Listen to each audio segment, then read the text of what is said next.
नमस्कार, बहुत स्वागत आपका। मैं आपके साथ अब्दुल नबी हसन और आज अगले 1 घंटे तक हम आपको दिखाने वाले हैं हर तरफ तबाही की वो तस्वीरें, वो खबरें जो इस वक्त बता रही हैं कि युद्ध विराम संधि काम कतई नहीं आई है। और आज हम आपको दिखाएंगे आर्मेनिया और अजरबैजान के बीच लगातार चल रही जंग के बारे में, लगातार चल रहे युद्ध के बारे में, क्योंकि ये युद्ध थम नहीं रहा है, लगातार हो रहा है। कभी अजरबैजान की ओर से हमला किया जा रहा है तो कभी आर्मेनिया मिसाइल दाग दे रहा है। आज हम शुरुआत करेंगे सबसे पहले कुछ तस्वीरों के साथ, कुछ वीडियोस के साथ, जो तस्वीरें तबाही की गवाही दे रही हैं। और उस गवाही को आपको देखना बहुत जरूरी है, क्योंकि आर्मेनिया और अजरबैजान के बीच में इस वक्त जो चल रहा है, जो हो रहा है,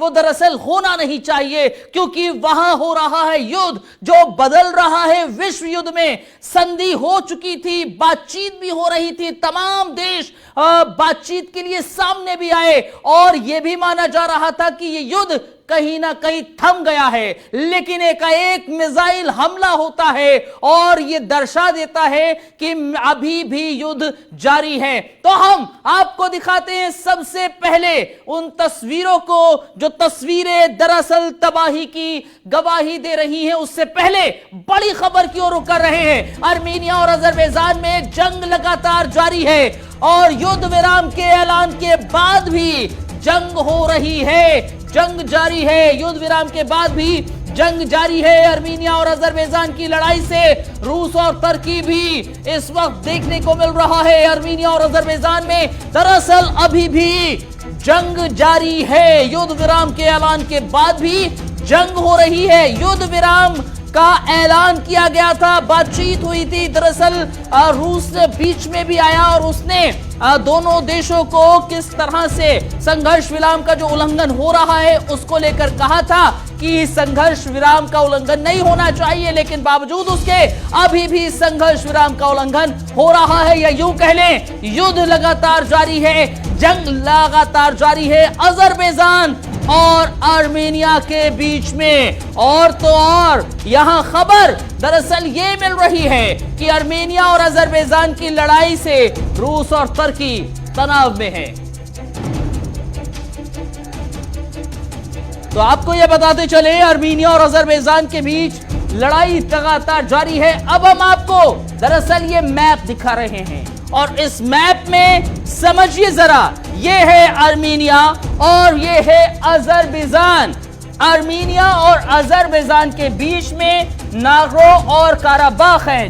ये जो एरिया है, दरअसल इस एरिया को लेकर ही विरोध हो रहा है, इस एरिया को लेकर ही जंग है, क्योंकि इस एरिया को अजरबैजान कहता है हमारा एरिया है, बट आर्मेनिया कहता है ये तो हमारा एरिया है। और यही कारण है कि दोनों देश इस बीच के एरिया को लेकर, काराबाख और नागरोन को लेकर ही दोनों ही देशों में युद्ध जैसी स्थिति है, युद्ध हो रहा है। इनफैक्ट आपको बताते चले, आर्मेनिया और अजरबैजान ये जो दो देश नजर आ रहे हैं, अजरबैजान यहां पर है और आर्मेनिया ये आपको नजर आ रहा है, लेकिन आर्मेनिया और अजरबैजान के बीच में एक क्षेत्र ये पड़ता है और इस क्षेत्र का कभी अजरबैजान ये कहता है ये क्षेत्र उसका है और आर्मेनिया ये दावा करता है कि नहीं, ये क्षेत्र हमारा है, ये एरिया हमारा है, ये जगह हमारी है। और यही कारण है कि दोनों ही देश इस क्षेत्र को लेकर, इस एरिया को लेकर अब आमने सामने हैं। मिसाइलों से हमला हो रहा है, बम दागे जा रहे हैं और तो और रिहायशी इलाकों को भी निशाना बनाया जा रहा है। लोग मर रहे हैं, घायल हो रहे हैं और दोनों देश लड़ाई लड़ रहे हैं। अब हम तस्वीरें दिखाते हैं आपको, वो तबाही की तस्वीरें जो गवाही दे रही है। तस्वीर नंबर 1, एक आदमी यहां मरा हुआ नजर आ रहा है। ये दरअसल जो हमला हुआ, हमले में घायल हुआ और घायल होने के बाद किस तरह से इस आदमी को आप देख रहे हैं, एक शख्स ये नजर आ रहा है। इस शख्स को कोशिश दूसरा शख्स कर रहा है उठाने की, लेकिन ये दरअसल पूरी तरीके से धराशायी हो गया है। और इस हमले के बाद तस्वीरें ये देखिए जरा, तस्वीर नंबर 2, घर मलबे में तब्दील हो गए हैं। दरअसल हमला इस कदर किया जा रहा है, रिहायशी इलाकों में घरों को निशाना बनाया गया जो अब मलबे में तब्दील हो चुके हैं। मलबे में मतलब इतना भयंकर हमला कि कुछ नजर नहीं आ रहा। यहां पर बकायदा घर हुआ करता था, लेकिन अभी आपको मलबा नजर आ रहा है। तस्वीर नंबर 3 देखिए, घरों में धुआं उठता हुआ नजर आ रहा है।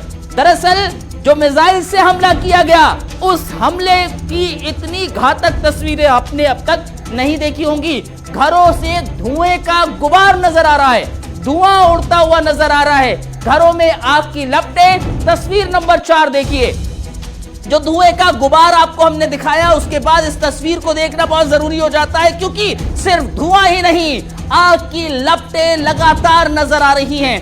आग लग गई, घरों में आग लगा दी गई, मिसाइलों से हमला किया गया और रिहायशी इलाकों को, घरों को निशाना बनाया गया, जिसमें घरों में आग लग गई। और ये देखिए, गाड़ी पर गोलियों के निशान, 1 2 3 4 5 6 7 8 9 10 11 12 गोलियों के निशान आपको नजर आ रहे हैं। लगातार इस पर फायर किया गया, गाड़ी को निशाना बनाया गया। गाड़ी के अंदर जो मौजूद होगा उसको जान से हाथ धोना पड़ा होगा। और ये तस्वीर दरअसल हैरान, परेशान और तो और घबरा देती है। तस्वीर नंबर 6 देखिए जरा, सब कुछ बर्बाद हो गया है। और ये बर्बादी की तस्वीर दरअसल आपको हम ये दिखा रहे हैं कि जब हमला किया गया, उस हमले के बाद एक तरीके से, पूरी तरीके से नेस्तनाबूद चीजें हो गई, घर तबाह हो गए, सब कुछ बर्बाद हो गया। लोग हताश हैं, परेशान हैं। दरअसल इन सब चीजों को लेकर एक और चीज नजर आती है कि घर पूरी तरीके से तबाह हो गए, सब कुछ बर्बाद हो गया। तस्वीर नंबर 6 को देखिए। हालांकि आपको यह भी बताएं कि जो हमला किया गया, जो लड़ाई चल रही है, जंग चल रही है, दोनों ही देशों को तगड़ा नुकसान हो रहा है। तबाही की ये तस्वीर जरा देखिए, जबरदस्त तबाही होती नजर आ रही है। अजरबैजान आर्मेनिया के बीच में जबरदस्त तबाही की 7वीं तस्वीर आप देखिए। सबूत है उस तबाही के जो दोनों छोटे देशों के बीच में हुई भिड़ंत के बाद सामने आई हैं। 7वीं तस्वीर आपको दिखाएगी कि कई किलोमीटर दूर के टारगेट सेट करने वाले ये टैंक किस तरह से गोले बरसा रहे हैं। ये 7वीं तस्वीर है। एक और तस्वीर हम आपको दिखाते हैं इसी तबाही से जुड़ी हुई। 8वीं तस्वीर देखिए, युद्ध की वो तस्वीरें जो आपको नजर आ रही हैं टीवी स्क्रीन पर। अजरबैजान आर्मेनिया के बीच की जंग में कितनी बड़ी तबाही मची है। बड़ी बड़ी आबादी वाले शहरों को टारगेट कर ऐसी ही मिसाइल और टैंकों का इस्तेमाल किया गया है। ये युद्ध की तस्वीरें दो देशों के बीच में छिड़ी उस जंग की हैं जिसने इस समय कई शहरों के अंदर तबाही मचाई है। एक और तस्वीर हम आपको दिखाते हैं इसी से जुड़ी हुई। किस कदर परेशानियां अजरबैजान आर्मेनिया के लोगों को हो रही हैं। हमले में हाथ गंवा दिया एक व्यक्ति ने, किस तरह से उसका ऑपरेशन किया गया, जिसके बाद इस व्यक्ति की हालत में कुछ सुधार दिखा। लेकिन जो लोग इस युद्ध का शिकार हुए हैं, जिनके ऊपर गोलियां बरसी हैं, जो टैंकों का सामना कर रहे हैं, उस आर्मेनियाई अजरबैजान के लोगों का हाल हम आपको दिखा रहे हैं। उन लोगों की तस्वीर देखिए, किस तरीके से हंगामा मचा है तबाही के बाद से। बातचीत के वक्त हमला किस तरीके से, देखिए एक और तस्वीर है। ये बड़ा सबूत है तबाही का। तस्वीर बता रही है कि अजरबैजान आर्मेनिया के बीच में हालात किस कदर खराब हुए जब दोनों देशों ने एक दूसरे पर बम बरसाए। बातचीत हो रही है, अचानक से कहां से मिसाइल अटैक हो जाए, कहां से टैंकों के गोले बरसने लग जाएं, उसका अंदाजा लोगों को नहीं हो रहा। एक और तस्वीर, चीख पुकार के बीच रेस्क्यू ऑपरेशन को अंजाम दिया जा रहा है। ये तस्वीर ऐसे समय की है जब आर्मेनिया और अजरबैजान के सैनिक अपने घायल दोस्तों को यानी साथियों को बचा रहे हैं। चीख पुकार मची है लोगों के बीच में जहां जहां गोलियां बरस रही हैं। एक और तस्वीर देखिए, कैसे चीख पुकार विलाप कर रहे हैं अजरबैजान आर्मेनिया के लोग, ये देखकर कि दोनों देशों के बीच के जो जंग है उसमें कितनी तबाही हो रही है। आसपास आपको नजर आएगा किस तरीके से लोग परेशान हैं। जिन लोगों ने इस तबाही को देखा है उनके आंसू रुकने का नाम नहीं ले रहे हैं। ये तस्वीर है 13वीं तस्वीर। ऐसी तमाम तस्वीरें हम आपको दिखा रहे हैं जो अजरबैजान आर्मेनिया की जंग के बीच आई है। बर्बादी की एक और तस्वीर देखिए, घर के घर इस समय किस तरह तबाह हो गए हैं। ये 14वीं तस्वीर है इस समय आपकी टीवी स्क्रीन पर। घर के अंदर गिरे बम गोलों की वजह से अब हर तरफ तबाही है। यहां से लोगों को निकाला जा रहा है। मुमकिन ही नहीं कोई जिंदा बचे ऐसी तबाही के बीच में। घर किस तरह नेस्तो नाबूद हुए हैं उसकी तस्वीर हम आपको दिखा रहे हैं। चिथड़े चिथड़े बिखरे हैं अजरबैजान आर्मेनिया के अंदर घरों के। ये 15वीं तस्वीर उसी की गवाही दे रही है। चलिए तो उसके साथ ही आप देखिए 16वीं तस्वीर आपके सामने, जिसमें मलबे में जिंदगी लगातार तलाश करती हुई दिख रही है, क्योंकि मलबे के ढेर में पूरा शहर, पूरा देश जो है वो तब्दील होता हुआ दिख रहा है। क्योंकि 16वीं तस्वीर इस वक्त आपकी टीवी स्क्रीन पर साफ तौर पर, क्योंकि आर्मेनिया और अजरबैजान के बीच में जिस तरह से जंग के माहौल दिख रहे हैं, 27 सितंबर से ही ये पूरा माहौल यहां गमगीन होता हुआ दिख रहा था। 17वीं तस्वीर आप देखिए कि मलबे से शव को किस तरह से निकाले जाने का काम जो है वो होता हुआ दिख रहा है। जाहिर तौर पर आप समझिए कि जिस देश के अंदर इस तरह से हालात बने हुए हो, वहां पर आम जनता किस तरह से दहशत के साए में जीने को मजबूर हो जाती है कि एक एक करके गोलियां आप पर ताबड़तोड़ चलाई जाती हैं, बम आप पर दागे जाते हैं और उसके साथ ही मिसाइल जो है वो आप पर दागी जाती है। तो जाहिर तौर पर 18वीं तस्वीर जो है वो आप देखिए कि किस तरह से गोलियों की आवाज यहाँ धू धू कर सामने आती हुई दिख रही है। मिसाइल की तरह किस तरह से पूरी गोलियां जो है वो बौछार की तरह यहाँ बिछाई जा रही है। ये बड़ा सवाल यहाँ पर यह है कि किस तरह से तीसरा विश्व युद्ध का रूप लेते हुए ये पूरा माहौल यहाँ दिख रहा है, क्योंकि आर्मेनिया और अजरबैजान एक दूसरे के आमने सामने लगातार खड़े होते हुए दिख रहे हैं और समझाने की भी कोशिश की जा रही है, लेकिन फिर भी चारों तरफ आग का मंजर है। 19वीं तस्वीर आपकी टीवी स्क्रीन पर साफ तौर पर, उसके साथ ही आप देखिए कि किस तरह से मलबे के ढेर में ये पूरा तब्दील हो चुका है। आम लोग लगातार परेशानी के सबब यहाँ देखते हुए दिख रहे हैं, क्योंकि चारों तरफ आग ही आग है। आप देखिए कि बुजुर्गों को किस तरह से मलबे से बाहर निकालने की कोशिश की जा रही है, गोलियां दागी जा रही है, बम वहां पर दागे जा रहे हैं और हालात इस तरह से बने हुए हैं कि लोग बिल्कुल डरे हुए हैं, सहमे हुए हैं, क्योंकि एक तरफ दो देश आमने सामने हैं और उनके साथ भी कई देश जो है वो समर्थन लेकर खड़े होते हुए दिख रहे हैं। 20वीं तस्वीर आप देखिए कि बूढ़ी औरत जिसे रेस्क्यू यहां पर किया जा रहा है। जाहिर तौर पर जब एक बुजुर्ग महिला अपने घर के अंदर रहती है और अचानक ही ताबड़तोड़ गोलियां शुरू हो जाती हैं, बमबारी शुरू हो जाती है, तो उस वक्त इंसान के अंदर, उसके मंजर के अंदर क्या चलता है वो देखते ही बनता है। ज्यादा तौर पर आप समझिए कि बुजुर्ग अगर यहां पहुंचते हैं तो कितनी परेशानी यहां हुई होगी। और उसके साथ ही 21वीं तस्वीर जो है वो बारूद की आप देखिए कि किस तरह से बारूद जो है वो खोखों को उड़ाता हुआ दिख रहा है। घरों को मलबे के बीच में तब्दील कर दिया गया, पूरी बिल्डिंग को मलबे के बीच में तब्दील कर दिया गया। और आपको ये भी थोड़ा सा अगर पीछे ले जाएं तो आप समझिए कि 27 सितंबर का ये पूरा वाकया है और 3500 किलोमीटर की जमीन का ये पूरा मामला है, जिसकी वजह से ये पूरा विवाद यहाँ पर पनपता हुआ नजर आया है। क्योंकि अगर हम देखें कि रूस किस तरह से समर्थन जुटाता हुआ आर्मेनिया के साथ दिख रहा है, पूरी तरह से समर्थन देता हुआ नजर नहीं आ रहा, लेकिन उसके साथ ही आप देखिए कि रूस अभी भी आर्मेनिया के साथ खड़ा हुआ है। और अगर हम टर्की की बात करें तो वो अजरबैजान के साथ खड़ा है और पूरा समर्थन उसने अजरबैजान को दिया है। 22वीं तस्वीर आप देखिए कि युद्ध की तस्वीर किस तरह से दिखती हुई नजर आ रही है। आप समझिए कि किसी भी देश के अंदर जब इस तरह से माहौल बनता है तो वो कितना खौफनाक रहता है, क्योंकि हर एक युद्ध के अंदर इस तरह से तस्वीर जो है वो खौफनाक रहती है। 23वीं तस्वीर आप देखिए कि सैनिकों का जमावड़ा किस तरह से वहां पर लगा हुआ है, क्योंकि हर एक देश, जिस देश के अंदर इस तरह से माहौल बनता है, वो अपनी सेना को मुस्तैद रखता है और जवान भी इस मौके की तलाश में रहते हैं कि जब भी सरहद पर आन बनी है तो सबसे पहले वहां खड़े होना है। और वही मंजर, वही तस्वीरें जो है वो सामने दिख रही हैं। और 24 जो तस्वीर है वो भी देखिए कि 24वीं तस्वीर में किस तरह से खाने पीने के सामान को लेकर भी बातें निकलकर सामने आई। 25वीं तस्वीर आप देखिए कि तबाही का जो ये मंजर है वो किस तरह से दिख रहा है, लगातार तबाही जो है वो होती हुई दिख रही है। आप देखिए कि पेड़ों के पीछे से भी गोलियां किस तरह से दिख रही है, छोटे छोटे बच्चे वहां पर किस तरह से परेशान है, ये देखते ही बन रहा है। बड़ी खबर आ रही है, बड़ी खबर की ओर रुख कर लेते हैं। आर्मेनिया और अजरबैजान के बीच भीषण जंग और ज्यादा तेज होती जा रही है। नारगो और काराबाख में दोनों देशों के बीच युद्ध जारी है। बड़ी और अहम जानकारी आपको हम दे रहे हैं। इस वक्त की आर्मेनिया ने अजरबैजान के सुखोई 25 जेट को मार गिराने का दावा भी किया है। दोनों देशों के बीच 24 घंटे में युद्ध विराम का समझौता टूट गया। बड़ी और अहम जानकारी, युद्ध विराम का समझौता महज 24 घंटे में ही टूट गया। और क्यों? क्योंकि अब एक बार फिर से अजरबैजान और आर्मेनिया के बीच युद्ध शुरू हो गया है, क्योंकि माना जा रहा था कि युद्ध पूरी तरीके से खत्म हो गया है। और लेकिन जिस तरह से आर्मेनिया ने बम दागे, मिसाइल दागे, उसके बाद यह माना जा रहा है कि अब यह युद्ध और ज्यादा लंबा चलेगा।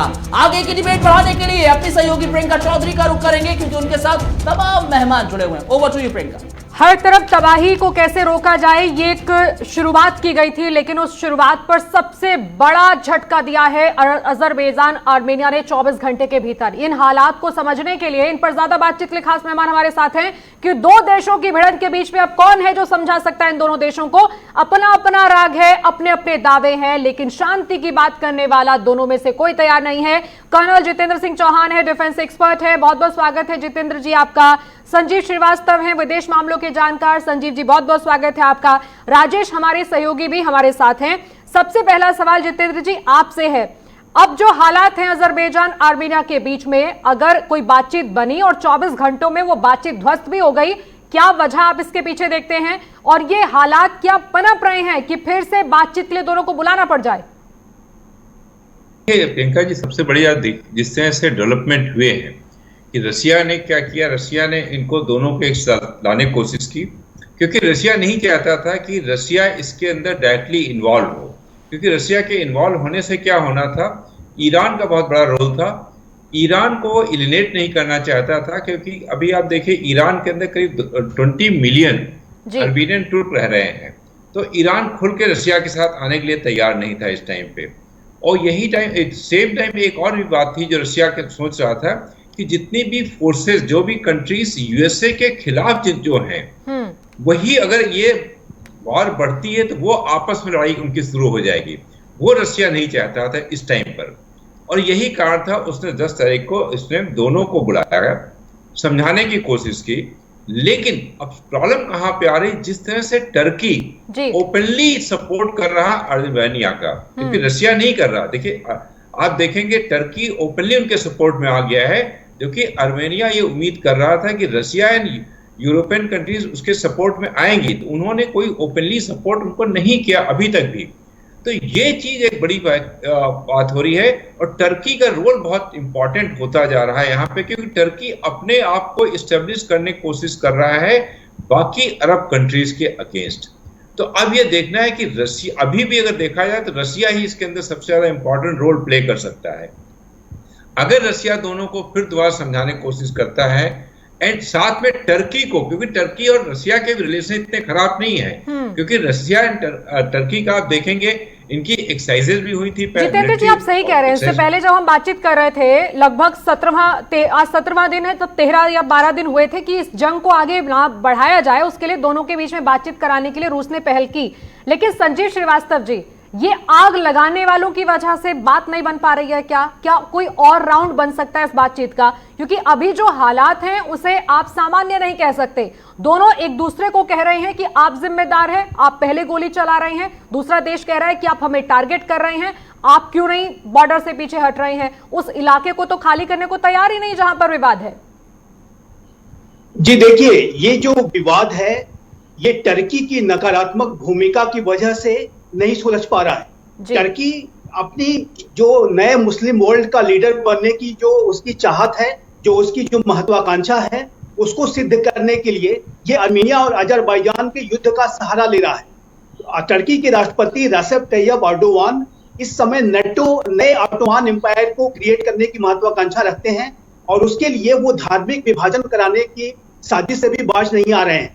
और आप जानते हैं कि अजरबैजान और टर्की का जो युद्ध है, ये एक तरीके से ऐसी वो साजिश रच रहे हैं कि वो एक मुस्लिम वर्सेस क्रिश्चियंस का युद्ध बन जाए, और ताकि जो है टर्की को अपनी जो है मुस्लिम वर्ल्ड के रूप में, मुस्लिम वर्ल्ड के लीडर के रूप में अपनी भूमिका को और अधिक उभारने का मौका मिले। तो ये जो आग लगाने वाला जो आपने कहा है, ये कार्य टर्की ही कर रहा है, और टर्की के ऊपर लगाम लगाना बहुत जरूरी है। टर्की की जो भूमिका है, नकारात्मक भूमिका है, जब तक उसके ऊपर अंतर्राष्ट्रीय समुदाय मिल करके लगाम नहीं लगाएगा, तब तक इस तरह के विवादों का समाधान नहीं हो पाएगा। और टर्की इस तरीके से आग में घी डालने का काम और विभाजन को पैदा करके अपनी लीडरशिप को चमकाने का जो कार्य, जो उसकी साजिश है, वो सफल होती जाएगी। तो मुझे लगता है कि टर्की ही वो राष्ट्र है कि जिसकी की नकारात्मक भूमिका की वजह से ये जो अजरबैजान और आर्मेनिया के बीच में शांति स्थापित नहीं हो पा रही है। और टर्की को लेकर के रशिया हो, चाहे ईरान हो, चाहे नेटो हो, सभी बहुत सशंकित हैं, सभी बहुत चिंतित हैं। पूरा जो अरब वर्ल्ड है, अगर मुस्लिम वर्ल्ड की बात करें तो मुस्लिम वर्ल्ड के अंदर भी टर्की को लेकर के बेहद गुस्सा है।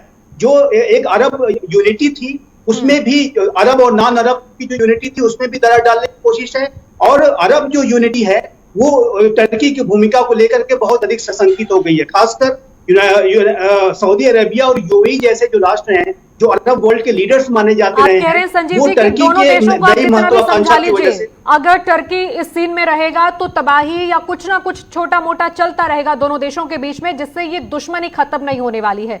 राजेश, क्या कोई रास्ता है कि टर्की को इन्वॉल्व किया जाए या तो बातचीत में, या फिर ये मुमकिन नहीं है? अभी तो मुमकिन नहीं है, क्योंकि टर्की नहीं चाहता कि वो बातचीत के जरिए इस विवाद को सुलझने दे। दरअसल रूस भी टर्की से ज्यादा बातचीत नहीं कर रहा है इस विवाद को लेकर, लेकिन टर्की नहीं चाहता है फिलहाल, क्योंकि टर्की के पास आज वो मौका आया है जहां वो अरब कंट्री के साथ साथ अरब यूरोप के देशों को भी दिखा सके कि टर्की अब ऑटोमन साम्राज्य के लिए तैयार है, टर्की मुस्लिम देशों का खलीफा बनने के लिए तैयार है, जिसकी एर्दोगन ने शुरुआत की थी। जो एर्दोगन का सपना था उसको पूरा करने के लिए आज अजरबैजान और आर्मीनिया जो है वो जंग के मोहरे बने हुए हैं प्रियंका, और टर्की को जब तक समझाया नहीं जाएगा तब तक अजरबैजान और आर्मीनिया की जो जंग है वो शांत नहीं होगी। लेकिन रूस मजबूर है, और जब तक रूस मजबूर है प्रियंका तब तक इस चीज की शांति नहीं हो सकती, ये जंग खत्म नहीं हो सकती। रूस आर्मेनिया को लेकर भी मजबूर है, रूस अजरबैजान को लेकर भी मजबूर है, और रूस सबसे ज्यादा इस वक्त उस टर्की को लेकर मजबूर है जिस टर्की को उसने S-400 जैसे हथियार बेचे हैं। यानी कि अगर रूस टर्की के खिलाफ मोर्चा खोलता है तो रूस को अपने ही हथियारों से सामना करना पड़ेगा। जो रूस अभी तक जो तस्वीरें हमने दिखाई हैं उसमें बहुत सारी तबाही का संकेत और तस्वीरों के साथ हमारे पास मौजूद है। कुछ देर में वो तस्वीर आपको दिखाएंगे जो बता रही है कि अजरबैजान आर्मेनिया के बीच में तुर्की का फायदा हो रहा है, जिस वजह से तुर्की दोनों देशों को भिड़ाने का मौका नहीं छोड़ रहा। तुर्की के हथियार, यहां तक कि उसके भेजे लड़ाके इस आग में घी डाल रहे हैं हर रोज। लेकिन इस समय न्यूज रूम से करिश्मा राय और हमारी सहयोगी आशा सरमाल है विशेष रिपोर्ट के साथ। आशा, क्या अपडेट है, और करिश्मा क्या संकेत मिल रहा है दोनों देशों के बीच की तबाही से? जो तस्वीरें सामने आ रही हैं वो तो बता रही हैं कि इतना आसान नहीं होगा इन देशों को समझाना। बिल्कुल, जाहिर तौर पे, क्योंकि जिस तरीके से पिछले कुछ दिनों से लगातार तबाही के मंजर निकल के सामने आ रहे हैं, इसने अब कहीं ना कहीं इस पूरे जमीनी युद्ध को धार्मिक रूप देना शुरू कर दिया है। और यही वजह है कि अब लगातार तमाम जो देश हैं वो तुर्की के खिलाफ बढ़ते हुए दिखाई दे रहे हैं, क्योंकि तुर्की जो इस समय धार्मिक रंग देता हुआ इस पूरे युद्ध को दिखाई दे रहा है, और कहीं ना कहीं उसकी कोशिश है कि तमाम इस्लामिक देशों के बीच वो खलीफा बन सके। उस कोशिश को रोकना इस समय सबसे ज्यादा जरूरी है, और यही वजह है कि तमाम जो देश हैं, अगर तुर्की कहीं ना कहीं अपने मंसूबों को कामयाब करने की कोशिश अजरबैजान की तरफ से कर रहा है, उसके जरिए कर रहा है, लेकिन ऐसे में जो दूसरे देश है, चाहे अमेरिका की बात करें, रूस की बात करें या फ्रांस की बात करें, ऐसे तमाम देश भी हैं जो उसके सामने आकर खड़े होंगे। यही वजह है कि अब चिंता भी बढ़ती जा रही है कि अगर इसी तरीके से टर्की का सपोर्ट अजरबैजान को मिलता रहा तो जो दूसरे देश हैं वो भी इस युद्ध में आएंगे, तो कहीं ना कहीं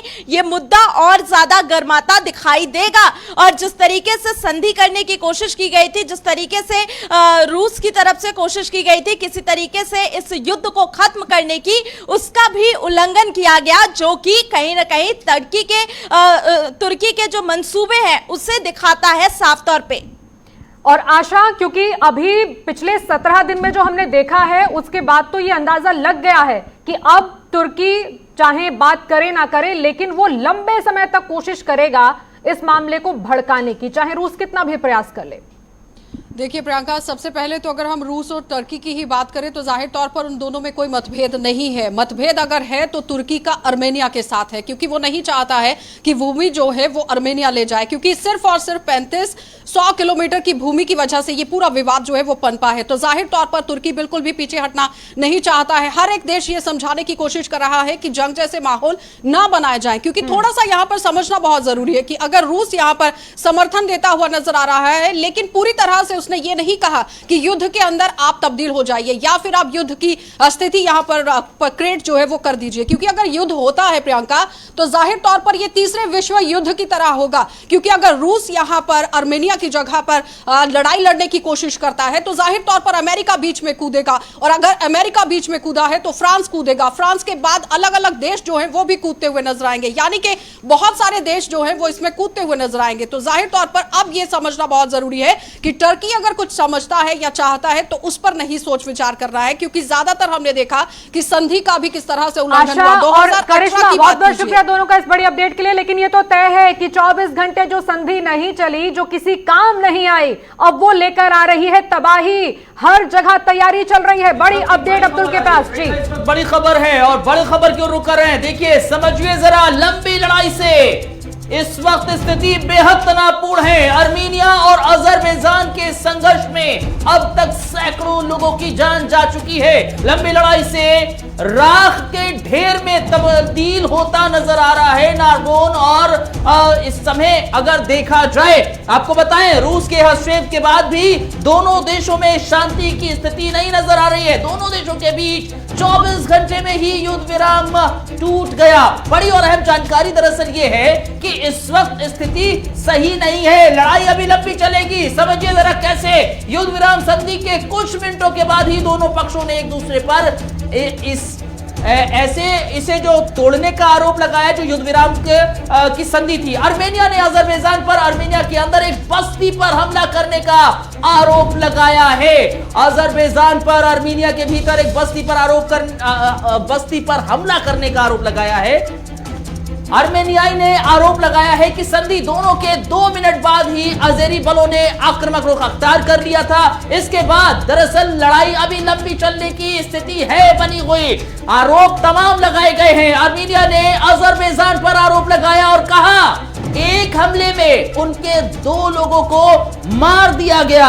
ये आर्मेनिया ने अजरबैजान पर आरोप लगाया कि एक ही हमला किया और 2 लोग मार दिए गए। अजरबैजान ने यह कहा कि आर्मेनिया की सेना अजेरी क्षेत्र में लगातार गोलाबारी कर रही है। आर्मेनिया लगातार गोलाबारी कर रही है, अजरबैजान कह रहा है। अजरबैजान के आरोप के मुताबिक आर्मेनियाई सेना की गोलीबारी में एक नागरिक की जान चली गई।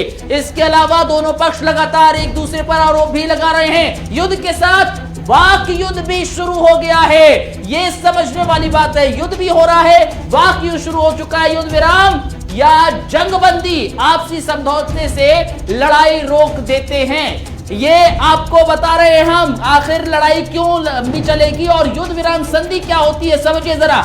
जंग की ये रुकावट स्थायी और अस्थायी रूप से की जा सकती है। जंग की ये रुकावट स्थायी हो या अस्थायी रूप से की जाती है। अक्सर युद्ध विराम पक्षों में किसी औपचारिक संधि का हिस्सा होता है। युद्ध विराम पक्षों में औपचारिक स्थिति का हिस्सा होता है। अनौपचारिक रूप से बिना किसी समझौते पर हस्ताक्षर करे भी ये हो सकता है युद्ध विराम संधि। अनौपचारिक रूप से भी बिना हस्ताक्षर किए भी हो सकता है। कई बार क्या होता है, युद्ध में किसी एक का विजय होना मुश्किल हो जाता है, तो क्या होता है, वो पूर्ण रूप से आपसी समझौता करने को तैयार नहीं होता है कि एक पक्ष बहुत ज्यादा मजबूत है, वो विजय होने की स्थिति में होता है, तो वो आपसी समझौता नहीं करते। युद्ध विराम होने पर दोनों के बीच वास्तविक आपसी सरहद बन जाती है। तो ये आप समझिए कि आखिर युद्ध विराम संधि क्या होती है। ऐसी सीमाओं को युद्ध विराम रेखा या सीज फायर कहते हैं। तो ये आप समझ लीजिए कि युद्ध विराम संधि क्या होती है, और तो और कि किस तरह से ये लंबी चलेगी लड़ाई। कभी भी ऐसी लड़ाई के बीच में इसका इस्तेमाल किया जाता है और फिर हम देखते हैं कि ऐसी तमाम संधियों का हवाला आपने सुना होगा कि 2 देशों के बीच में उस संधि को याद किया जा रहा है, लेकिन उस संधि में क्या क्या चीजें हैं वो दोनों देशों की सहमति पर निर्भर करता है। अब जो हालात हैं जितेंद्र सिंह चौहान, जो पहले आप बता रहे थे, उससे कुछ क्लियरिटी मिल नहीं रही है दोनों देशों के बीच में। क्या इन दोनों को मिलकर तय करना है कि लड़ाई को आगे बढ़ाएं, या आपको लगता है कि अगर बहुत जल्द रूस फिर से प्रयास करे तो हो सकता है कि बमबारी, गोलाबारी रुक जाए? सबसे पहले तो इसकी टाइमिंग को देखना पड़ेगा जी। ये एकदम से 27 सितंबर को नहीं स्टार्ट हुआ है, ये समर से बिल्डअप हो रहा था। जुलाई अगस्त में टर्की एंड अर्जेंटीना ने अपनी एक्सरसाइज की थी। उसके बाद जबकि Russia, America and France Covid के अंदर इन्वॉल्व थे, तब इन्होंने ये 27 सितंबर के अंदर इन्होंने किया, इसका फायदा उठाया। एक चीज हम शायद भूल रहे हैं या हम उसको नहीं ध्यान दे रहे हैं, चाइना की तरफ जी। चाइना का इनडायरेक्टली इन्वॉल्वमेंट इसके अंदर है, जिसको आप रूल आउट नहीं कर सकते हैं। चाइना ने ये भी कहा, देखा जाए तो रशिया को चाइना ने फोर्स किया था कि इस 400 जो अपना जो सिस्टम ईरान को बेचेगा, ठीक है। तो और इस टाइम चाइना के लिए बड़ा एक वो मिला है, क्योंकि चाइना ईरान के साथ मिलकर के एक वो करना चाहता है, क्योंकि ईरान और सऊदी के रिलेशन खराब है, आप देखिए सऊदी टर्की के रिलेशन खराब है, तो इसका फायदा चाइना भी उसको उठाने की कोशिश कर रहा है। अभी बात आती है कि रोल कौन प्ले करेगा। अगर इस टाइम अभी प्रेजेंट सिचुएशन के अंदर अगर ईरान और रशिया अगर रोल पे दोबारा करते हैं, उसको फोर्स करने की कोशिश करते हैं, तो शायद संधि को आगे बढ़ाया जा सकता है। लेकिन इसके लिए बहुत जरूरी है कि टर्की को इसके ऊपर साथ में लाना जरूरी है, क्योंकि इसके अंदर जो सारा गेम जो खेला जा रहा है टर्की का, क्योंकि टर्की के वेपन है, टर्की की फौज है, टर्की का ही सारा प्लान किया हुआ है। क्योंकि टर्की का एक अपना जो है एम है, वो उसको इसी के द्वारा वो फुलफिल करना चाहता है। इस चीज को भी देखना है। अब जैसे बात आपने कही कि और कौन कौन से देश आ सकते हैं, क्योंकि जैसे ही रशिया आता है इसके सामने इसके अंदर आर्मेनिया की तरफ से, तब बाकी देश भी आएंगे। लेकिन क्या रशिया ये चाहेगा इस टाइम पे कि जो देश अमेरिका के खिलाफ जिनको खड़े हैं, क्या वो देश आपस में लड़ाई लड़ेंगे इस टाइम पे? ये रशिया के लिए सबसे बड़ा कंसर्न इस टाइम पे है। यही एक कारण है कि रशिया खुल के आर्मेनिया के साथ नहीं आना चाहता है। रशिया चाहता है किसी तरह इन दोनों देशों के बीच में संधि हो जाए, क्योंकि रशिया कभी नहीं चाहेगा कि वो देश जो अमेरिका के खिलाफ खड़े हैं एक साथ, वो आपस में लड़ रहे हो। तो ये देखना होगा अगले कुछ दिनों के अंदर कि ईरान का क्या रोल होता है और रशिया का दोबारा कितना वो प्रिसाइज कर पाते हैं टर्की के ऊपर। एक चीज मैं और यहाँ कहना चाहता हूँ टर्की के बारे में। देखिए टर्की क्या हो रहा है कि सीरिया और लीबिया के अंदर अभी देखिए रशिया के खिलाफ ही वो प्रॉक्सी वॉर खेल रहा है। तो टर्की इस टाइम मतलब सभी को एक साथ वो नाराज करने की कोशिश, कह लीजिए किसी को लेने की कोशिश कर रहा है। तो टर्की के ज्यादा इस टाइम विश्वास हम टर्की पे नहीं कर पाएंगे कि टर्की कोई कंस्ट्रक्टिव रोल इस टाइम प्ले करेगा। ठीक है, लेकिन संजीव श्रीवास्तव जी, जो जितेंद्र जी कह रहे हैं, एक बार को हम टर्की का रोल अगर छोड़ भी दें, क्योंकि वो नहीं कभी चाहेगा कि युद्ध विराम हो, वो नहीं चाहेगा कि दोनों देश कभी दुश्मनी भूले, लेकिन जो हालात इस समय हमें दिख रहे हैं, दोनों देशों के बीच में जो आपसी बातचीत चल रही है और एक दूसरे को कहा जा रहा है क्योंकि तुम ऐसा कर रहे हो तो हमें तुम्हारा जवाब देना है। आर्मेनिया अजरबैजान को कह रहा है, अजरबैजान आर्मेनिया को कह रहा है कि युद्ध विराम के बाद तो तबाही आप भी कर रहे हैं एक दूसरे के इलाकों के अंदर। क्या ये अक्सर होने वाली सिचुएशन है या आपको लगता है कि यहां पिछले 24 घंटों के दौरान भी कुछ ऐसा हुआ है दोनों देशों के बीच में जिसको हम इनकार नहीं कर सकते? क्योंकि अगर ये सिचुएशन चलती रहती है तो फिर से वही हाल होगा जो पिछले 13 दिन में दोनों देशों के अंदर हुआ है। शहरी आबादी को टारगेट किया गया है सीधे सीधे।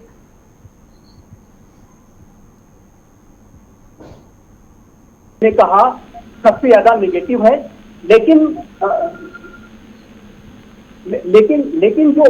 जो सबसे जो महत्वपूर्ण बात यह है कि टर्की के ऊपर लगाम कैसे लगाई जाए, उसके लिए एक council for security and cooperation in Europe Minsk group, जिससे कि 1992 में संजीव जी, मैं आपके पास लौट रही हूँ। आर्मेनिया विदेश मंत्रालय का बयान है पूरे घटनाक्रम पर। वो कह रहे हैं कि तुर्की अजरबैजान के सैन्य आक्रामकता में सीधे सीधे शामिल है। कैसे मुमकिन होगा दोनों देशों के बीच में शांति? आर्मेनिया विदेश मंत्रालय कह रहा है कि तुर्की की आक्रामकता अभी भी जारी है। स्थिति को अस्थिर करने के रुख को पीछे नहीं छोड़ रहा है तुर्की, अभी भी लगातार वही कोशिश कर रहा है।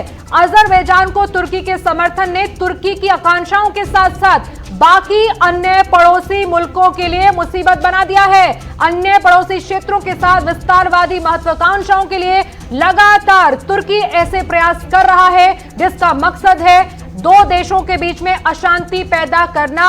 ये जो क्षेत्र जहां पर लड़ाई चल रही है, इसे वो मंच के रूप में इस्तेमाल करना चाहता है और चाहता है कि लगातार यहां पर युद्ध चलता रहे। लेकिन 76 साल में सबसे बुरे हालात हैं। सैकड़ों लोग ऐसे हैं दोनों देशों के बीच की जंग में जो जान गंवा चुके हैं, बल्कि 1994 के युद्ध विराम के बाद सबसे खराब स्थिति इस समय अजरबैजान आर्मेनिया के बीच में बनी हुई है। अब्दुल, जाहिर तौर पर देखिए, समझिए जरा, दोनों तरफ से संघर्ष विराम का उल्लंघन किया जा रहा है। 76 साल में सबसे बुरे हालात हैं ये कि जब दोनों ही तरफ से संघर्ष विराम का उल्लंघन किया जा रहा हो। अजरबैजान और आर्मेनिया के रक्षा अधिकारी मानने को तैयार नहीं हो रहे। तमाम तरह की बातें हो रही हैं, चर्चाएं हो रही हैं, लेकिन माना किसी की तरफ से नहीं जा रहा है। दोनों पक्षों को काफी नुकसान भी हो रहा है, यह दावा लगातार किया जा रहा है। एक दूसरे पर सैनिक क्षेत्रों पर हमला करने का आरोप लगाया जा रहा है। यह आज भी हमने देखा, कल भी देखा और इससे पहले भी हम देखते आ रहे थे। दोनों देशों के बीच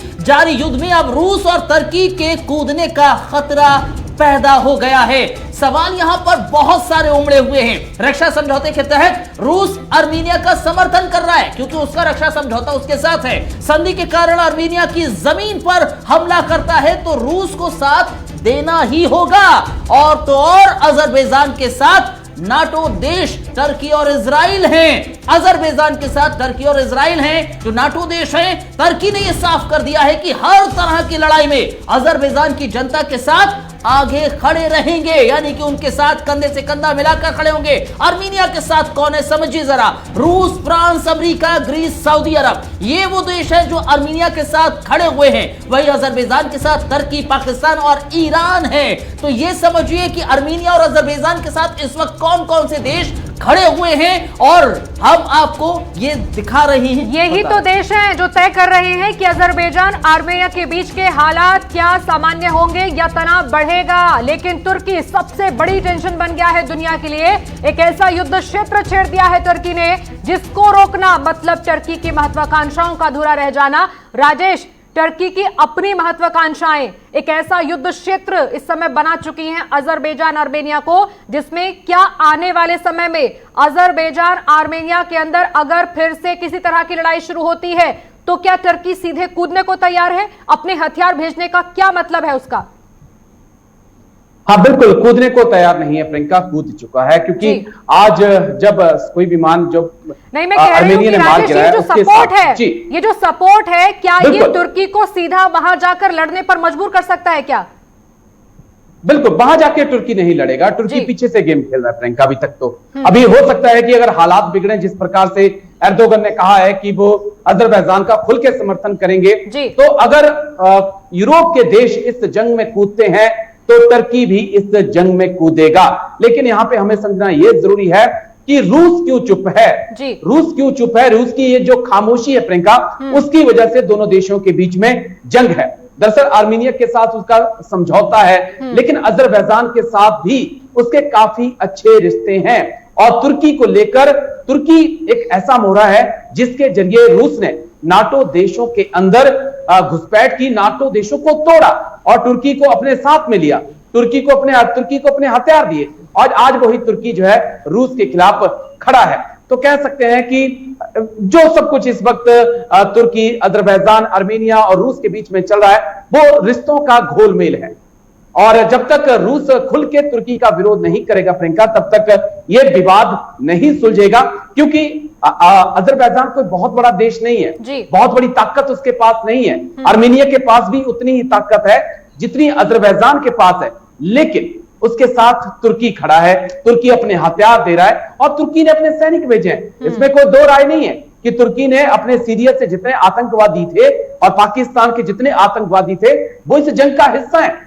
और जब तक उनके आतंकवादी हो या सैनिक लड़ रहे हैं तो यह समझा जा सकता है कि तुर्की की इन्वॉल्वमेंट इसमें साफ तौर पे है। और इसका जवाब देने के लिए रूस को, व्लादिमीर पुतिन को सामने आना होगा, क्योंकि ये उनकी साख के ऊपर इस वक्त सवाल खड़ा कर रहा है। क्योंकि ये दोनों देश रूस का हिस्सा थे और दोनों आपस में लड़ रहे हैं और अगर ये इसी प्रकार लड़ते रहे तो कहीं ना कहीं नाटो देशों को और यहां पे मजबूती मिलेगी, जो रूस के लिए चिंता होगी। लेकिन संजीव श्रीवास्तव जी, मैं आपके पास आऊं उससे पहले कुछ तस्वीरें हैं ऐसी जो बता रही हैं कि दोनों देशों के बीच की जो हालत थी उसमें कितना बड़ा बदलाव है। और ये वो तस्वीरें हैं जो बता रही हैं संजीव श्रीवास्तव जी कि इनके बारे में जब जब ये देश सोचेंगे तो उन्हें लगेगा कि ये आर्मेनिया, अजरबैजान एक दूसरे के जान के दुश्मन हैं। ये दुश्मनी खत्म करने के लिए उतनी जरूरत पड़ेगी समय की जितना इसकी लड़ाई की तैयारी में लगा था। लेकिन अभी जो स्थिति है वो ये दर्शा रही है कि अगर इसे समय रहते कंट्रोल नहीं किया गया तो जितने चुप बैठे देश हैं उनको बोलना पड़ेगा। जो राजेश कह रहे हैं कि जब तक आप सिर्फ टेबल की बातचीत करेंगे या अलग अलग बातचीत करेंगे तब तक तो ये नहीं सुलझेगा। ये कितना उलझेगा ये समय के ऊपर निर्भर करता है कि अगर दोनों देशों को समझाने के लिए और ज्यादा अच्छे प्रयास नहीं हुए तो ये आग कई देशों तक जा सकती है। लेकिन अभी हालात के मद्देनजर क्या वो चीजें आपको नजर आ रही हैं कि इन दो छोटे देशों के बीच में अगर इतनी तबाही मची है, तोप गोले चले हैं, तो क्या वो सीरियाई लड़ाके सिर्फ जिम्मेदार हैं या सैन्य कार्रवाई में भी अक्सर ऐसा ही होता है? नहीं, देखिए ये सैन्य कार्रवाई ही है और टर्की ने अपना पूरा सपोर्ट अजरबैजान को दे रखा है, इसमें कोई डाउट नहीं है। और टर्की पूरी तरीके से अजरबैजान के पक्ष में आकर के और अजरबैजान का पूरा एक जो नागोर्नो कारोबाग के ऊपर कब्जा कराने के लिए उसने पूरी ताकत झोंक रखी है जी। लेकिन जो बात मैं प्रियंका जी पहले मैं कह रहा था कि जो अजरबैजान और आर्मेनिया के बीच में जो युद्ध को लेकर के एक council for security and cooperation in Europe Minsk group बना था 1992 में, वो ग्रुप आज भी एग्जिस्ट करता है और उसमें यूनाइटेड स्टेट्स भी है, रशिया भी है, फ्रांस भी है जो उसके को चेयरमैन है।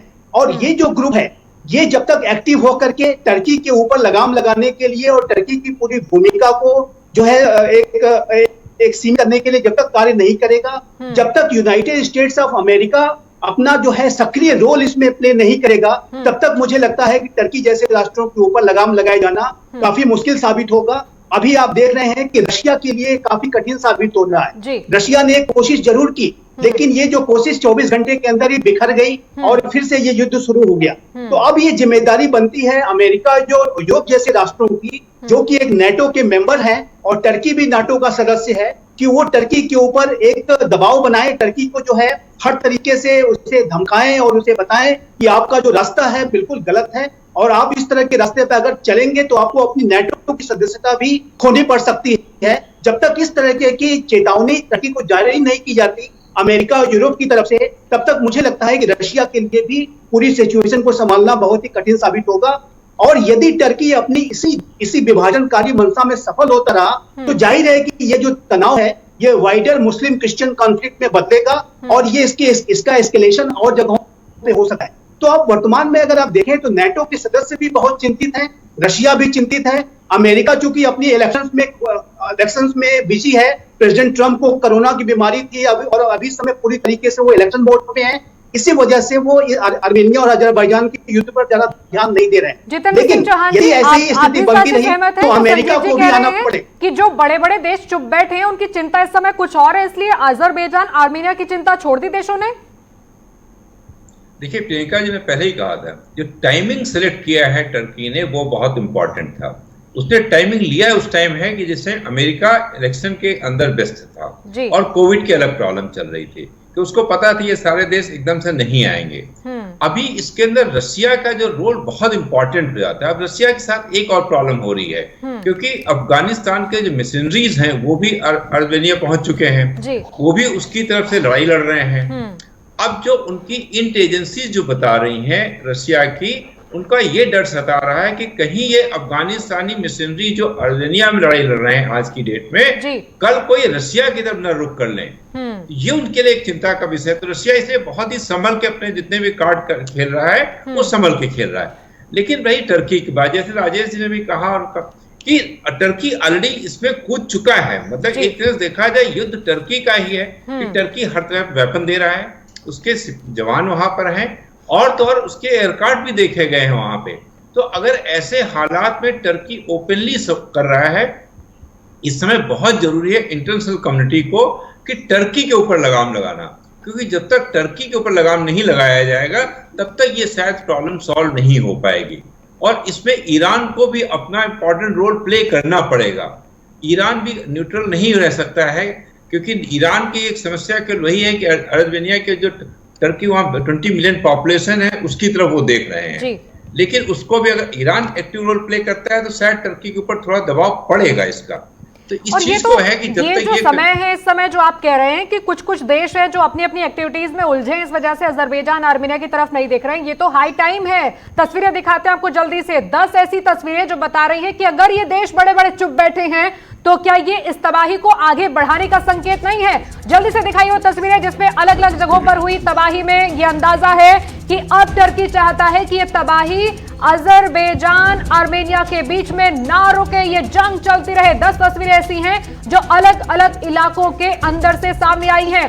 आबादी भरे इलाकों के अंदर कैसे बम गिराए जा रहे हैं, उससे अंदाजा लगाइए। बिल्डिंग से आता धुआं, जगह जगह पर गुब्बार अंबार धुएं का, ये बता रहा है कि अब इन दोनों देशों के बीच में आगे कुछ भी हो सकता है। बड़ी बड़ी बिल्डिंगों को ध्वस्त करने वाली ये तस्वीर दोनों देशों के बीच की जंग की है। दूसरी तस्वीर आप देखिए किस तरह से अफरा तफरी बच सकती है आबादी वाले इलाकों के अंदर, क्योंकि इस समय अंदाजा नहीं कहां से कौन सा अटैक हो जाएगा। ये तबाही की एक और तस्वीर है जो बड़ी बड़ी बिल्डिंगों के अंदर मलबे के रूप में बिल्डिंगों को तब्दील कर रही है। एक और तस्वीर आप देखिए, तीसरी तस्वीर है जो बता रही है कि इस समय किसी भी जगह पर आर्मेनिया अजरबैजान में अटैक हो सकता है। किस तरह से बम गोले फूट रहे हैं, आग लग रही है जगह जगह पर, टैंकों को निशाना बनाया जा रहा है, बड़ी बड़ी इमारतों पर टारगेट सेट किया जा रहा है। यह तस्वीर आप देखिए किस तरह से बारूद बरस रहा है। अजरबैजान आर्मेनियाई सैनिकों की तरफ से एक दूसरे को टारगेट करने वाली तबाही की चौथी तस्वीर आप देखिए। इस समय टैंक और तोपों को टारगेट कर धमाका करने की ये तस्वीरें नजर आ रही हैं। अजरबैजान आर्मेनिया के अलग अलग हिस्सों से आई हैं। किस तरह से मातम पसरा है इन देशों के अंदर, चौथी तस्वीर इसी की गवाही दे रही है। किस तरह से आग लगाई जा रही है उन वाहनों को, लेकिन ये कोई सैन्य कार्रवाई ऐसी नहीं जिसमें सैनिक आग लगा रहे हैं, बम गोले बारूद बरस रहे हैं। इस वजह से तबाही की पांचवी तस्वीर हम आपको दिखा रहे हैं। क्या हाल है इस समय ऐसे इलाकों का जहां बड़ी रौनक रहती थी, आबादी रहती थी, घर के घर इस समय इसका शिकार हो चले हैं। ऐसी तबाही है अजरबैजान और आर्मेनिया के बीच में, जहां लोग थर्रा रहे हैं इन तस्वीरों को देखकर। छठी तस्वीर आप देख रहे हैं कैसे बम गोले बारूद बरसाए जा रहे हैं टैंकों के जरिए। ये तस्वीर हम आपको दिखा रहे हैं, ऐसी जगह से सामने आ रही हैं जहां के टारगेट सेट कर बड़ी बड़ी इमारतों को उड़ाने का काम चल रहा है। दूसरे देशों के अंदर किस तरह से परेशानी पैदा कर सकती है तस्वीरें। छठी तस्वीर है अजरबैजान आर्मेनिया के जंग की। दोनों देश कह रहे हैं एक दूसरे को जिम्मेदार ठहराते हुए कि इनकी तबाही का कारण दूसरा देश है, लेकिन वो इलाका जिस पर ये कब्जा जमाने की कोशिश है वहां का हाल बुरा है। ये सातवीं तस्वीर आप देखिए, दौड़ते भागते टैंक अचानक से किस तरह गोले का अंबार बन जाते हैं, आग लग जाती है इन टैंकों में। ये वो तस्वीर है किस तरह टारगेट कर टैंकों को तबाह किया जा रहा है, यानी लड़ाई का साजो सामान जिसको टारगेट किया जाता है। ये तबाही अजरबैजान आर्मेनिया के अलग अलग इलाकों के अंदर है। बड़ी तादाद में सैन्य कर्मी हैं उन इलाकों के अंदर जहां लड़ाई चल रही है। लेकिन आठवीं तस्वीर आपको दिखा रहे हैं जिसमें दावा किया गया है कि ये जिन इलाकों में विवाद है उनसे भी कहीं दूर जाकर उन शहरों को बर्बाद किया जा रहा है जहां पर आबादी बसती है। ये आठवीं तस्वीर हम आपको दिखा रहे हैं, टैंकों को किस तरह से आग का गोला बना रही है। ये तबाही है इस समय अजरबैजान आर्मेनिया के बीच की जंग की। ये हकीकत है, ये बता रही है कि दोनों देशों के बीच में अगर ये युद्ध नहीं रुकता, अगर ये लड़ाई शांत नहीं होती तो बाकी देशों को अपनी चपेट में ले लेगी यही लड़ाई, क्योंकि यहाँ कुछ देश ऐसे हैं जो लगातार आग डाल रहे हैं दोनों की लड़ाई में। तबाही की 9वीं तस्वीर देखिए, आग के गोले, धुएं का अंबार आसमान में। आर्मेनिया अजरबैजान के अलग अलग इलाकों के अंदर लोगों को डरा रहा है, बर्बाद कर रहा है शहर के शहर इस समय। ये 9वीं तस्वीर है। ये युद्ध के वो इलाके बन गए हैं जहां दोनों ही देशों की सेना एक दूसरे पर बम बारूद बरसा रही है।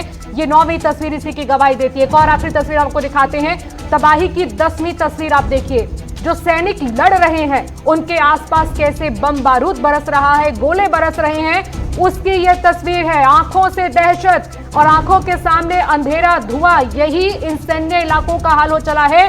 ये तस्वीरें अपने आप में बहुत कुछ बयां करती हैं और इसीलिए ये तस्वीरें ना आए, युद्ध विराम की कोशिश की गई थी। बड़ी खबर एक बार आ रही है सैन्य ताकत को बढ़ाने के लिए दरअसल अमेरिका का बड़ा ऐलान इस वक्त देखने को मिला है। अमेरिकी सेना खास तरह के रॉकेट का निर्माण करेगी। ऐसी खबर मिल रही है कि अमेरिकी सेना की ओर से एक खास तरह का रॉकेट तैयार किया जाएगा जो दुनिया भर में कहीं भी 60 मिनट में हथियार पहुंचा सकेगा। ये बड़ी और अहम खबर है। 2021 में तकनीक का शुरुआती परीक्षण होगा। इस तकनीक का शुरुआती परीक्षण अगले साल होगा 2021 में। दरअसल अमेरिका की तरफ से ये बड़ा ऐलान किया गया है बड़ा ऐलान ये है कि अमेरिका ये दावा कर रहा है कि एक ऐसा रॉकेट बनाया जाएगा, एक ऐसे रॉकेट का निर्माण किया जाएगा जो महज 60 मिनट में दुनिया के किसी भी कोने में हथियारों को पहुंचा सकेगा। और इस रॉकेट का परीक्षण 2021 में करा जाएगा, यानी कि अगले साल।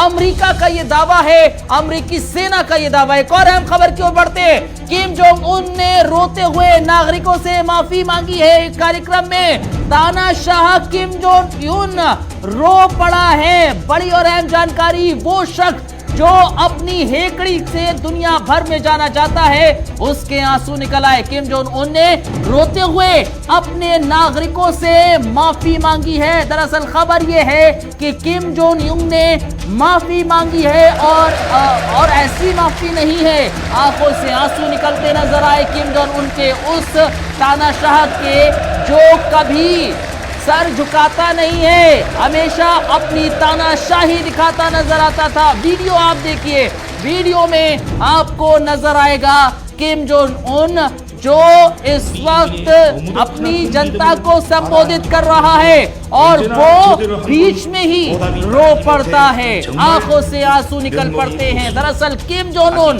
अपनी जनता से माफी मांगता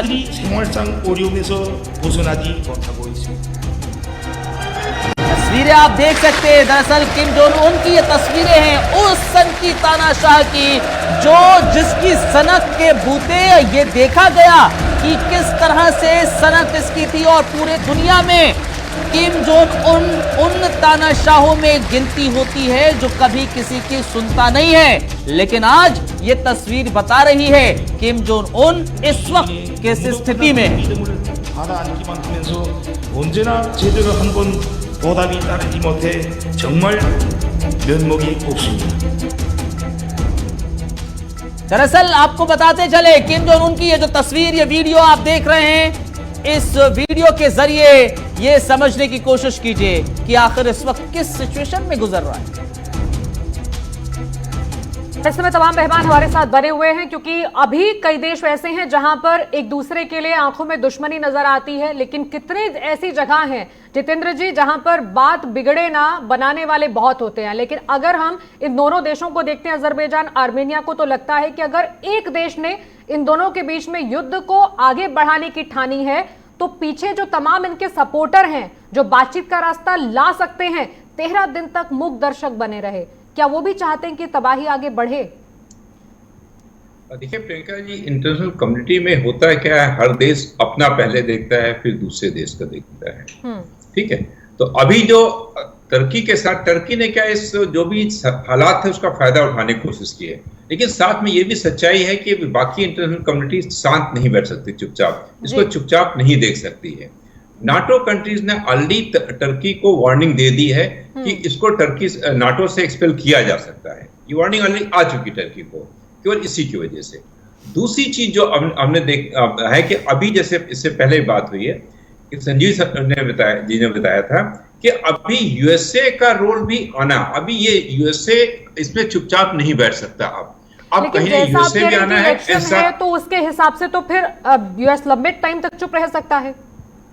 नहीं, लेकिन ठीक है, इलेक्शन एक अलग इलेक्शन है, लेकिन उसको भी बीच में आना पड़ेगा। और जब तक यूएसए नहीं आता है, क्योंकि यूएसए का आने का मतलब यूएसए अकेला कंट्री नहीं है, उसके बाद और भी काफी कंट्रीज हैं। अभी प्रॉब्लम ये नहीं कि अजरबैजान को आपने कंट्रोल करना है, अभी प्रॉब्लम है आपने टर्की को कंट्रोल करना है, क्योंकि टर्की अभी ध्यान आप लोगों का टर्की की तरफ जाना चाहिए कि टर्की को कैसे कंट्रोल किया जाए जिससे कि प्रॉब्लम का समाधान हो। क्योंकि जब तक टर्की के ऊपर नकेल नहीं कसी जाएगी तब तक ये इसके ठीक है। जितेंद्र सिंह जी, संजीव श्रीवास्तव जी, आपकी नजर में रूस के अलावा दूसरा विकल्प यूएसए ही है या आपकी नजर में कोई और विकल्प है इस लड़ाई को खत्म करने का? जी, जैसा कि मैंने कहा कि एक तो council for security and cooperation in Europe, Minsk group, जिसको कि 1992 में बनाया गया था, उसे अब फिर से एक्टिवेट करने की जरूरत है। ये ग्रुप आज भी मौजूद है और ये ग्रुप स्पेसिफिकली आर्मेनिया और अजरबैजान के युद्ध को शांत कराने के लिए, दोनों के बीच में एक सहमति बनाने के लिए ही बनाया गया था।